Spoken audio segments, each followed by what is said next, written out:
चाहे पुलिस आए, चाहे रेंजर्स आए, हमारी जंग उससे भी है।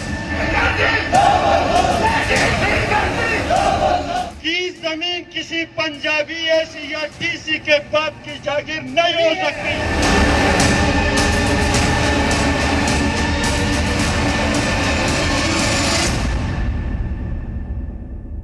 पाकिस्तान की सुपुर्दगी में हम गिलगित बाल्टिस्तान पाकिस्तान का हिस्सा नहीं है। ये पीओके और गिलगित बाल्टिस्तान में पाकिस्तान के खिलाफ उबल रहा लावा है। ये अपने घर के पास सिर्फ देसी मुर्गियों को पालकर हर साल 6 लाख कमा रहे हैं। आप भी ये करना चाहते हो तो फ्रीडम ऐप को अभी डाउनलोड कीजिए। 2023 की शुरुआत में आई ये तस्वीरें जम्मू कश्मीर के एक हिस्से पर अवैध कब्जा करने वाले पाकिस्तान के लिए आंखें खोलने वाली तस्वीर। शहबाज शरीफ और पाकिस्तान के सेना प्रमुख जनरल असीम मुनीर के लिए ये तस्वीरें, ये बयान और ये गुस्सा समझने के लिए काफी है कि 2023 में पीओके पर पाकिस्तान का अवैध कब्जा स्थानीय लोग बर्दाश्त नहीं करने वाले। लावा फूट चुका है और अब इस गुस्से के ज्वालामुखी को संभालना पाकिस्तान के बस की बात नहीं लग रही। हम आपको आगे बताएंगे आखिरकार क्यों ये गुस्से का लावा फूटा, लेकिन पहले आपको सुनवाते हैं सड़कों पर बड़ी तादाद में उतरे गिलगित बाल्टिस्तान के लोग पाकिस्तान की आवाम और फौज के बारे में क्या सोचते हैं। सबसे पहले सुनिए हजारों प्रदर्शनकारियों को संबोधित कर रहा ये विद्रोही नेता किस तरह पाकिस्तान के खिलाफ एक आखिरी लड़ाई के लिए लोगों को तैयार कर रहा है।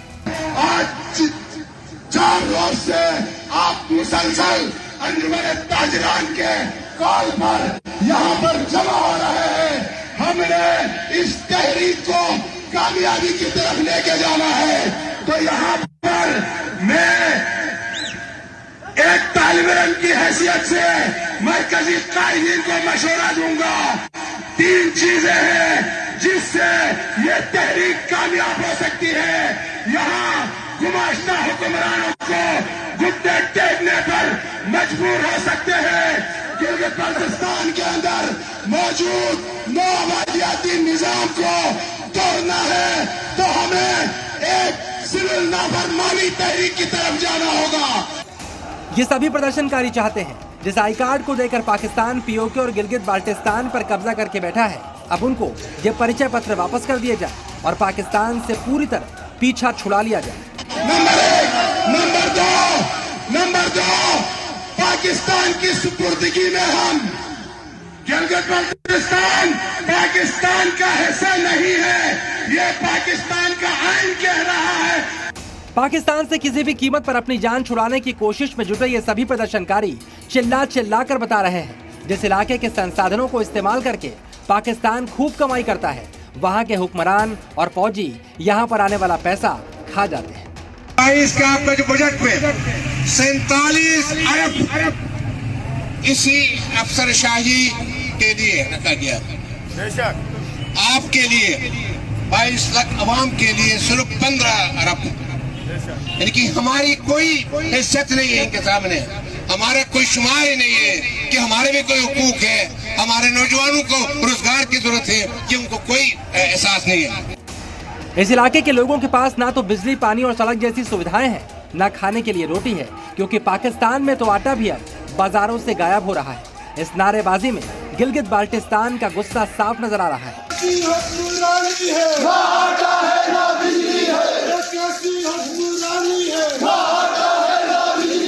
साफ है पाकिस्तान की पुलिस, फौज और सेना इन्हें डराने के लिए आ जाती है, लेकिन अब यहाँ के लोग बगावत पर उतारू हो चुके हैं। चलिए अब आपको समझाते हैं आखिरकार इस इलाके के लोग अब पाकिस्तान से मुक्ति क्यों चाहते हैं।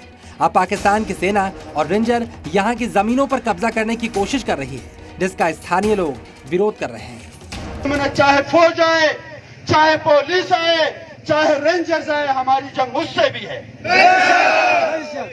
हम उस फौज का एहतराम करेंगे, उस रेंजर का एहतराम करेंगे, उस पुलिस का एहतराम करेंगे जो कानून की दिफा में खड़ा हो, जो गैर कानूनी इकदाम करने वाले साम्राज्यी ताकतों के मुहाफिज बनकर हमारे सामने आएंगे, हम उसको फौज नहीं समझेंगे।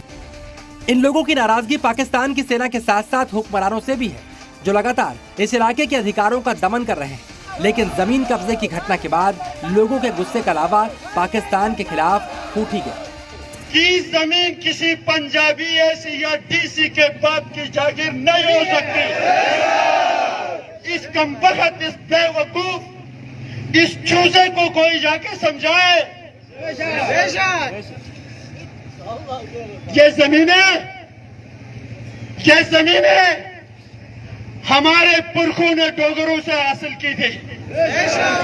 क्या तेरे सिंध का, पंजाब का, केपी का, बलोचिस्तान का एक सिपाही भी मरा, एक कारतूस भी इस्तेमाल हुई, तो फिर तू किधर से आया है आज मेरी जमीनों का मालिक बनने? पीओके में सेना और रेंजर्स के खिलाफ स्थानीय लोग कितने गुस्से में हैं, इससे जुड़ा एक मामला हाल ही में देखने को मिला था, जब सेना के बुलडोजर को रोककर लोग इस पर चढ़ गए थे और पाकिस्तान के सैनिकों को वापस भागने के लिए मजबूर कर दिया था। लोगों ने साफ किया था पाकिस्तान की सेना को 1 इंच जमीन पर भी कब्जा नहीं करने दिया जाएगा। पीओके और गिलगित बाल्टिस्तान में लोग पाकिस्तान से मुक्ति चाहते हैं और अब उनका इकलौता सहारा सिर्फ इंडिया है। इन लोगों को लगता है पाकिस्तान से इनकी जान सिर्फ भारत छुड़वा सकता है। इंडिया का 100% क्लेम है, पाकिस्तान का 0% क्लेम है। ठीक है, तो ये जो क्लेम है इंडिया ने कभी छोड़ा तो नहीं है। ये बहुत इंपॉर्टेंट अलायंसेस हैं। अभी अटलांटिक क्वाड बनने वाला है जिसमें फ्रांस है, इंग्लैंड है, अमेरिका है, इंडिया है। आप इंडिया की आजकल जो अहमियत है उसका इदराक कर ही नहीं सकते जब तक कि पाकिस्तान से हमारी जान नहीं छूटती। कॉन्स्टिट्यूशनली हम उससे अलग नहीं हैं, लीगली अलग नहीं है। हाँ, जब हम इंडिया में चले जाएंगे फिर इंडिया अपने कॉन्स्टिट्यूशन को तब्दील करके हमें अगर अलग कर दे कानूनी तरीके से, जैसे लद्दाख को किया है। यानी 2023 में पीओके और गिलगित बाल्टिस्तान के लोग पाकिस्तान के हुक्मरानों और सेना से आर पार की जंग का मूड बना चुके हैं और पाकिस्तान के टुकड़े होने की तस्वीर सामने आती दिख रही है। लेकिन पाकिस्तान पर खतरा सिर्फ पीओके का नहीं, बल्कि जिस राह पर पाकिस्तान निकल पड़ा है वो 2023 में टुकड़े टुकड़े हो सकता है। कि किस हद तक जो है ना वहाँ के मकामी लोग डेस्परेट हैं पाकिस्तानियों से जान छुड़ाने के लिए।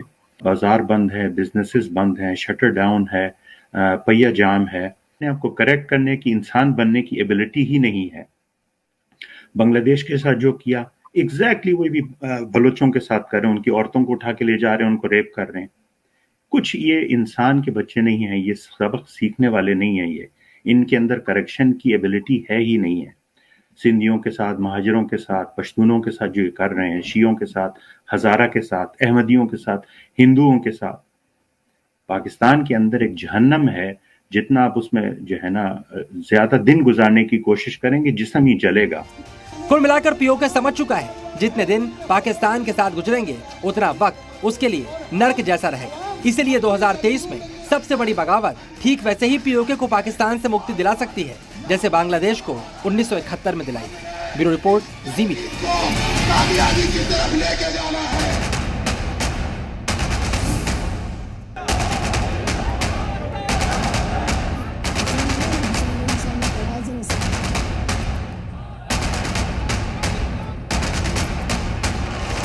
क्या पाकिस्तान में आया तालिबान राज?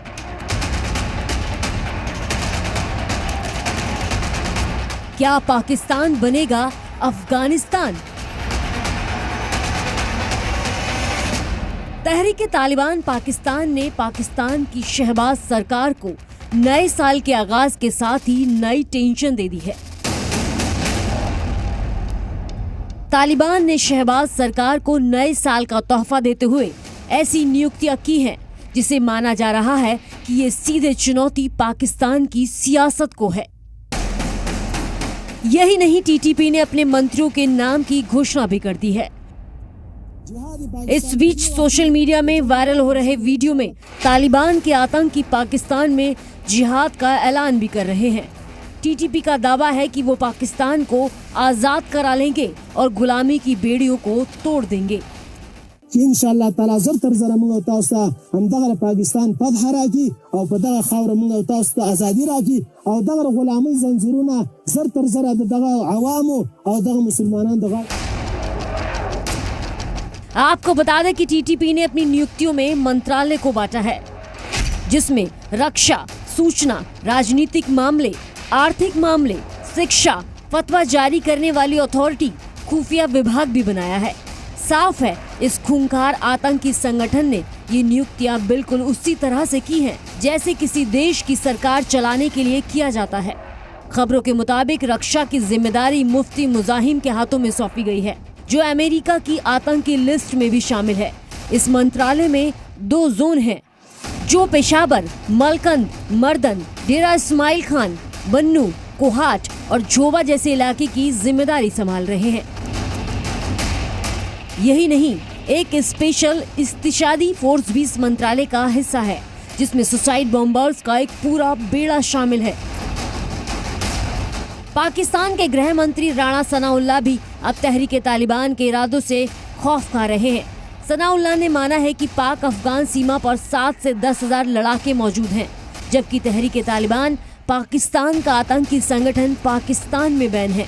लोग जो फाइटर हैं या जो जंगजू हैं, उनकी तादाद को तकरीबन 7,000 के लगभग, 7 से 10 हजार के करीब है।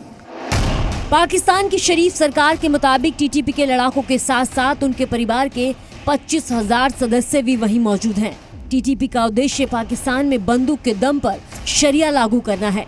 इसी को लेकर टीटीपी के लड़ाके पाकिस्तान के खिलाफ जंग लड़ रहे हैं। तालिबान इस समय पिछले कुछ महीनों से अगर आप देखें, उसने अपनी एक्टिविटीज बहुत ज्यादा बढ़ा दी हैं, तो वो पाकिस्तान की स्टेट, पाकिस्तान की मिलिट्री सिक्योरिटी एजेंसी से लड़ने के माहौल में आ गया है। और ऐसे में आने वाले वक्त में विदाउट डाउट ये सारी बढ़ेंगे, इन सारी ये वायलेंस बढ़ेगा पाकिस्तान में। हालांकि पाकिस्तान के साथ टीटीपी ने कुछ वक्त के लिए संघर्ष विराम कर दिया था, लेकिन नवंबर महीने से पाकिस्तान सेना और टीटीपी के आतंकियों के बीच संघर्ष काफी बड़ा है।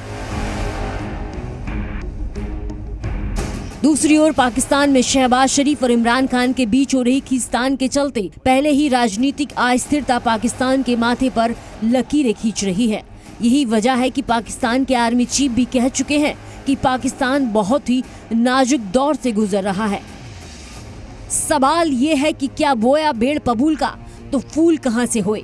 यानी साफ है कि पाकिस्तान ने जिस आतंकवाद की फैक्ट्री को खोला था, आज उसी जगह से टीटीपी जैसे आतंकवादी संगठन सर उठाकर पाकिस्तान सरकार को ही आंख दिखा रहे हैं।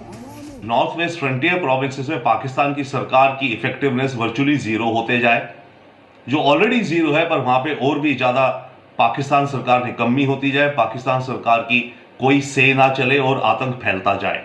1 और उसी के चलते फिर आगे जाकर के तो इस तरीके तालिबान का ऑब्जेक्टिव है कि पाकिस्तान में शरिया लगना और पाकिस्तान की सरकार को तख्ता पलट कर देना।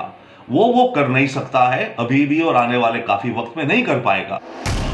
द खोरसन डायरी के को-फाउंडर निजामुद्दीन खान टीटीपी की इन नियुक्तियों को अफगान तालिबान से जोड़कर देख रहे हैं। जैसे अलकायदा ने अल शबाब के सोमलिया पर कब्जा करने की क्षमता की घोषणा की थी, जिस तरह अफगान तालिबान ने अफगानिस्तान पर कब्जा किया था, ठीक उसी तरह टीटी ने भी पाकिस्तान में खैबर पख्तून और बलूचिस्तान के लिए घोषणाएं की हैं। दरअसल साल 2015 से 2020 के बीच पाकिस्तान सेना ने सिलसिलेवार ढंग से टीटीपी को कुचल दिया था, लेकिन काबुल पर तालिबान के कब्जे के बाद से तालिबान के हौसले बुलंद हैं। पाकिस्तान को डर अब इस बात का भी है कि कहीं पाकिस्तान के हालात अफगानिस्तान जैसे न हो जाएं, जहां तालिबान राज ने सब कुछ तहस नहस कर दिया है। ब्यूरो रिपोर्ट, जी मीडिया। ये अपने घर के पास सिर्फ देसी मुर्गियों को पाल कर हर साल 6 लाख कमा रहे हैं। आप भी ये करना चाहते हो तो फ्रीडम ऐप को अभी डाउनलोड कीजिए।